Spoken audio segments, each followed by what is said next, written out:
Bawat bansa sa mundo ay mayroong leader at halos lahat sa kanila ay mayayaman. Ano man ang kanilang titulo, mapa presidente, prime minister, sultan, king at queen, ay iisa lamang ang kanilang layunin at ito ay ang pamunuan ng kanilang bansa. Kaya sa videong ito, ating alamin ang 10 pinakamayamang presidente sa buong mundo. Number 10. Tamim bin Hamad Al Thani. Si Tamim bin Hamad Al Thani ay ipinanganak noong June 3, 1980 sa Doha, Qatar at siya ay 43 years old na ngayon.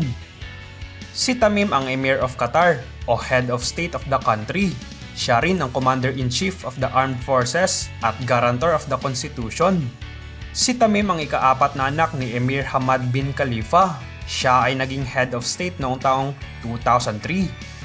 Dahil hindi na magampanan ng kanyang ama ang tungkulin at tumanggi rin ng kanyang nakatatandang kapatid na manahin ng trono, kung kaya't si Tamim na lang ang umupo dito. Si Tamim din ay kinilala ng The Royal Islamic Strategic Studies Center bilang the most influential Muslim in the world noong taong 2022. Sa ngayon, ang kanyang total net worth ay umaabot ng mahigit sa $2.5 billion. Number 9. Hans Adam II. Si Hans Adam II ay pinanganak noong February 14, 1945 at siya ang panganay na anak nina Prince Franz Joseph II at Princess Georgina. Si Hans ang kasalukuyang Prince of Liechtenstein simula taong 1989 at hawak niya ang titulong Duke of Troppau and Jagendorf at Count of Rietberg. Sa ngayon, unti-unti na niyang ipinapasa ang kanyang tungkulin sa kanyang panganay na anak na siyang tagapagmana ng kanyang trono, kagaya sa ginawa ng kanyang ama noong taong 1984. Si Hans Adam II ay nagmamay-ari ng isang banking group na LGT Bank at marami rin siyang art collection na karamihan sa mga ito ay nakadisplay sa Liechtenstein Museum sa Vienna. Ang kanyang pamilya ay may total net worth na $7.5 billion. At si Hans Adam II ay may personal total net worth na $4 billion. At dahil dito, siya ay kinikilala bilang isa sa pinakamayamang head of state in the world at bilang wealthiest monarch sa buong Europe. Number 8. Kim Jong-un. Si Kim Jong-un ay ang supreme leader ng bansang North Korea simula noong taong 2011 at siya rin ang leader ng Workers' Party of Korea mula 2012. Siya ay ipinanganak noong January 8, 1984 sa Wonsan, North Korea. Si Kim Jong-un ang ikatlong anak na lalaki ni Kim Jong-il na siyang pangalawang supreme leader ng North Korea simula 1994 hanggang 2011. Noong late 2010, si Kim Jong-un ay pinakilala na bilang susunod na supreme leader ng bansang North Korea. Kasunod ng pagkamatay ng kanyang ama noong December 2011, inanunsyo kaagad ng state television si Kim Jong-un bilang the great successor. Pinalawak ni Kim ang kakayahan ng North Korea pagdating sa mga nuclear weapons, na siyang humantong naman sa pagtaas ng tensyon sa pagitan ng kanilang bansa at ng United States, South Korea at pati na rin ng China. Si Kim Jong-un ay napabalitang mayroong koleksyon ng magagarang sasakyan at mayroong napakalaking investment na nakatago sa Swiss bank hanggang sa international black market. Dagdag pa sa kanyang kayamanan, siya ay kilala pagdating sa mga business investment sa mga international company. Ang lahat ng ito ay kanyang namana sa kanyang ama na siyang kilala dahil sa kanyang estilo ng pamumuno at kayamanan. Sa kabila ng pagiging mahirap ng bansang North Korea, si Kim Jong-un ay isa pa rin sa mga pinakamayamang leader sa buong mundo. Ayon sa mga report, si Kim Jong-un ay may total net worth na $5 billion. Number 7. Mohammed VI. Si Mohammed VI ay ang kasalukuyang hari ng bansang Morocco. Siya ay pinanganak noong August 21, 1963 sa Rabat, Morocco. Si Mohammed VI ay miyembro ng Alawi Dynasty. Dahil sa pagkamatay ng kanyang ama, pumalili si Mohammed bilang King of Morocco noong July 23, 1999. Pagkaupo niya sa pwesto ay nagsagawa siya ng reforma at pagbabago sa family code na nagbibigay ng kapangyarihan sa mga babae ng Morocco noong 2010. Nagkaroon din ng alegasyon si Mohammed patungkol sa korupsyon, dahilan para magsagawa ng protesta ang mga Arab Spring. Bilang sagot ni Mohammed sa alegasyon, ipinakilala niya ang bagong konstitusyon at ito ay naipasa sa public referendum noong July 1, 2011. Si Mohammed ay mayroong business holding sa mga economic sectors sa Morocco. Kinilala rin siya bilang most influential Muslim in the world noong 2023. Siya rin ang pinakamayamang hari sa Africa at panglima sa wealthiest monarchs in the world na may total net worth na $8.5 billion. Number 6. Mohammed bin Rashid Al Maktoum. Si Mohammed bin Rashid Al Maktoum ay ang kasalukuyang ruler of the Emirates of Dubai at Prime Minister of United Arab Emirates. Siya naman ay pinanganak noong July 15, 1949 sa Al Shingdagha, Dubai. Siya ay isang Emirati politician at mayroong royal blood at siya rin ang Minister of Defense.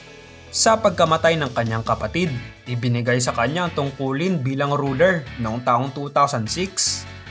Karamihan sa kanyang mga kinikita ay galing sa real estate at siya ay kilala bilang isa sa pinakaprominenteng real estate developer. Isa rin siya sa nagpalago ng ekonomiya ng Dubai na ngayon ay isa ng global city. Dahil sa kanya, nagkaroon ng mga assets ang gobyerno tulad ng Emirates Airline, DP World o Multinational Logistics at Jumeirah Group. Ang ilan dito ay hawak ng Dubai Holdings. Nandyan din ang malaking projects tulad ng Palm Islands, Burj Al Arab Hotel, at ang pinakamataas na building sa buong mundo, ang Burj Khalifa, at marami pang iba. Sa ngayon, ang kanyang total net worth ay umaabot sa mahigit $18 billion. Number 5. Salman bin Abdulaziz Al Saud. Si Salman ay ang hari ng Saudi Arabia simula noong taong 2015 hanggang sa kasalukuyan. Nagsilbi rin siya bilang Prime Minister of Saudi Arabia mula 2015 hanggang 2022. Siya ay 88 years old na ngayon at ipinanganak noong December 31, 1935. Siya ay kinoronahan bilang Prince of Saudi Arabia noong 2012 hanggang 2015. Ilan sa kanyang mga nagawa bilang hari ay ang Saudi intervention in the Yemeni Civil War, Saudi Vision 2030, at ang 2017 decree na pinahihintulutan na makapag-drive ng sasakyan ng mga kababaihan. Si Salman ang tinuturing na pinakamatandang living monarchs at ikatlo sa pinakamatandang living head of state sa unification of Saudi Arabia.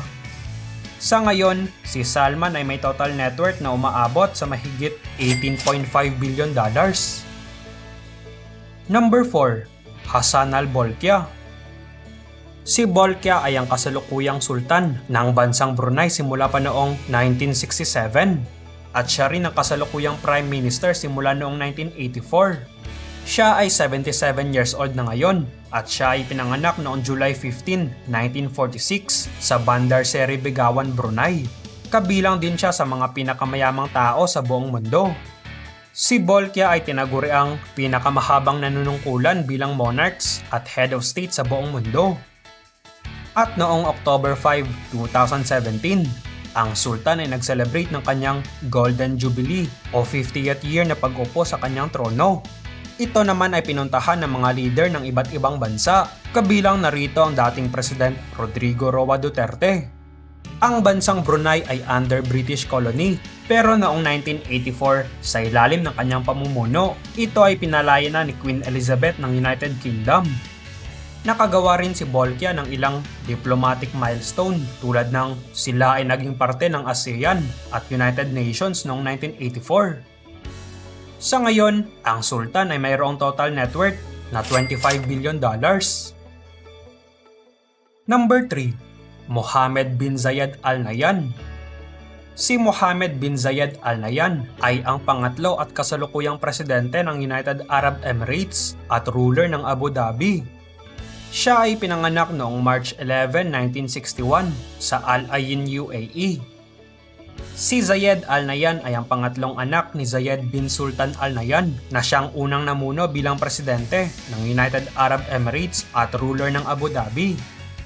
Matapos ang pagkamatay ng ama ni Zayed Al Nahyan noong November 2004, ang kanyang half-brother na si Khalifa bin Zayed ang sumunod na namuno bilang presidente ng UAE at pinuno ng Abu Dhabi hanggang sa taong 2022. Si Zayed Al Nahyan ay kinilala ng The Royal Islamic Strategic Studies Center bilang pang-8 sa most influential Muslim in the world noong 2023. Sa ngayon, ang pamilyang Al Nahyan ay may total net worth na umaabot sa $150 billion. At si Zayed Al Nahyan ay may personal net worth na $30 billion. Number 2. Maha Vajiralongkorn. Si Maha ang hari ng bansang Thailand at ipinanganak noong July 28, 1952 sa Bangkok, Thailand. Siya ang kaisa-isang anak ni King Bhumibol Adulyadej at Queen Sirikit. Noong taong 1972, siya ay kinoronahan bilang prince sa edad na 12. Sa pagkamatay ng kanyang ama na si King Bhumibol noong October 13, 2016, kanila muna itong pinagluksa at humalili siya sa pwesto noong December 1, 2016 at ang formal na pagkorona sa kanya ay naganap noong May 4, 2019 sa edad na 64. Ilan sa kanyang mga accomplishment bilang hari ay ang medical and healthcare, ang Crown Prince Hospital para masilbihan ng mga nakatira sa mga remote areas at sila ay nakapag-set up ng 21 locations noong 1977 at ito ay naging major community hospitals na may international standard to the general public noong 2011. Sa ngayon, si King Maha ay mayroong total net worth na $43 billion. Number 1. Vladimir Putin. Si Vladimir Putin ay ang presidente ng bansang Russia. Siya rin ang tinaguriang pinakamayamang presidente o head of state sa buong mundo ayon sa Forbes list. Siya ay pinanganak noong October 7, 1952. Si Putin ay nagsimula bilang KGB Foreign Intelligence Officer sa loob ng 16 years at naging lieutenant colonel. Nag-umpisa ang kanyang karera sa politika noong 1991 sa St. Petersburg. Pumunta siya sa Moscow noong 1996 at sumapi sa administrasyon ni Boris Yeltsin. Nagsilbi siya bilang Director of Federal Security Service at Secretary of Security Council of Russia at na-appoint bilang Prime Minister noong 1999. Nag-resign si Boris Yeltsin at si Putin ang naging acting president at na-re-elect noong 2004. Dahil limitado lang sa 2 termino ang kanyang panunungkulan, si Putin ay nagbalik bilang Prime Minister sa ilalim ni Dmitry Medvedev at nakabalik bilang presidente noong 2012. At dahil dito, nagkaroon ng alegasyon sa umano'y dayaan sa eleksyon at muling na-re-elect noong 2018. Matapos ang isang referendum, pinirmahan niya ang isang constitutional amendments. Kabilang dito ang pagpapalawig na si Putin ay payagang muling tumakbo para sa re-eleksyon, dahilan para mapahaba ang kanyang pagkapresidente hanggang taong 2036. Sa unang termino ni President Putin, lumago ang Russian economy sa average na 7% kada taon. Ayon naman sa kabuuang yaman na meron si Putin, walang eksaktong detalye ang patungkol dito. Ngunit ayon sa mga report, siya raw ay may total net worth na $200 billion. Ano naman ang masasabi mo patungkol sa bidyong ito? Namangha ka ba sa mga yamang taglay na meron ng mga taong nasa listahan? Kung oo, mag-iwan lamang ng komento sa ibaba. Paki-like na rin ang video kapag ito ay iyong nagustuhan. At huwag kalilimutang mag-subscribe sa channel. Maraming salamat po sa panonood.